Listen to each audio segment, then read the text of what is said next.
let me go with the problem number 3, right? Let's check out. If a man can do a work in 32 days, right? In how many days will 24 men complete the same work? It's very simple one. See, one man can do a work in 32 days, correct? 32 days.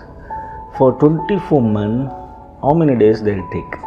That is what we need to check out, right? Calculate. See, 32, that divided by 24, you are going to get the answer. 32 is nothing but 8 4s are 8 3s are. Right. Now let me go with mixed fraction. How you are going to do that? 4, that divided by 3. 3 1s are 3 1. Right. You know how to place, that is QRD. Is quotient, remainder and divisor. This is going to be remainder, this is going to be quotient and as well as divisor, right? Q is how much? That is 1, right?